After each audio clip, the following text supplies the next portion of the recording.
রাতে থালা বাসন না পরিষ্কার করে ঘুমিয়ে গেলে কি বিপদ হয় দেখেন, আপনি জানলে অবাক হয়ে যাবেন।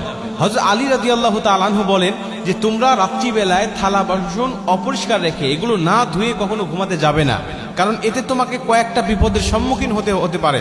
এক নম্বরে, তোমাকে এর কারণে রহমতের ফেরেশতা থেকে তোমার ঘরটা বঞ্চিত হবে।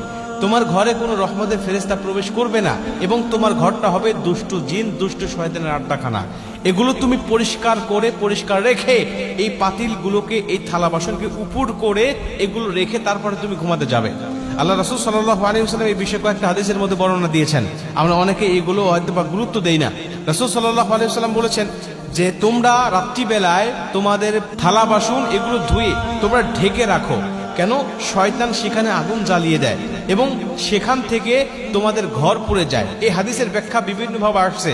অনেক সাহাবী, অনেক তাবী, অনেকে এর ব্যাখ্যা করেছেন যে আগুন জ্বালিয়ে দেয় বলতে নবীজি এটা বুঝিয়েছেন যে হয়তোবা এর মাধ্যমে শয়তান সেই ঘরের মধ্যে অশান্তির দাবানল জ্বালিয়ে দেয়, অশান্তির আগুন জ্বালিয়ে দেয়। স্বামী স্ত্রীর মধ্যে কোনো মহব্বত থাকে না, প্রেম ভালোবাসা থাকে না, ওই ঘরে কোনো রহমত বরকত থাকে না, ওই ঘরের মধ্যে হয়তোবা কোনো গজবও পতিত হতে পারে। এরকম বিষয় ইঙ্গিত নবীজি এই হাদিসের মধ্যে দিয়েছেন। এবং সর্বোপরি আমরা জানি রাসূল সাল্লাল্লাহু আলাইহি ওয়াসাল্লাম বলেছেন আত-তুহুরু শাতরুল ঈমান, পবিত্রতা হলো ঈমানের অঙ্গ। আপনি যত পবিত্রতা থাকবেন, যত পরিচ্ছন্নতা থাকবেন, আপনার ঈমানটা তত বৃদ্ধি পাবে। আপনি থালা বাসন অপরিষ্কার রেখে ঘুমিয়ে যাচ্ছেন মানে আপনি কিন্তু ঈমানটা আস্তে আস্তে দুর্বল হয়ে যাচ্ছে। অপবিত্র বা অপরিষ্কার, অপরিচ্ছন্ন থাকার কারণে আপনার ঈমানটা দুর্বল হয়ে যাচ্ছে। আলী রাদিয়াল্লাহু তাআলা আনহু বলেন এজন্য তোমরা কখনোই এগুলো অপরিষ্কার রেখে এগুলো না ধুয়ে তোমরা ঘুমাতে যাবে না। এতে কি হতে পারে? তোমার রিজিক কমে যেতে পারে। এতে কি হতে পারে? তোমার অন্তরের মধ্যে শয়তান বাসা বাঁধতে পারে। এতে কি হতে পারে? তোমার ঘরটা রহমতের ফেরেশতা থেকে বঞ্চিত হতে পারে। এতে কি হতে পারে? দুষ্ট জিনদের আড্ডাখানা তোমার ঘর বা তোমার বাসস্থানের মধ্যে তৈরি হতে পারে।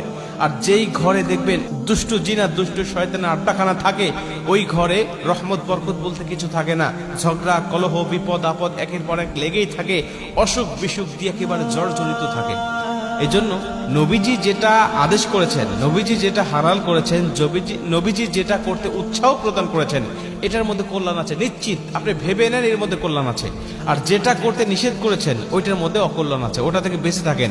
আপনি যদি বেঁচে থাকতে পারেন তাহলে আপনি কল্যাণের মধ্যে থাকবেন, আর যদি না বেঁচে থাকেন তাহলে আপনাকে কঠিন বিপদের সম্মুখীন হতে হবে।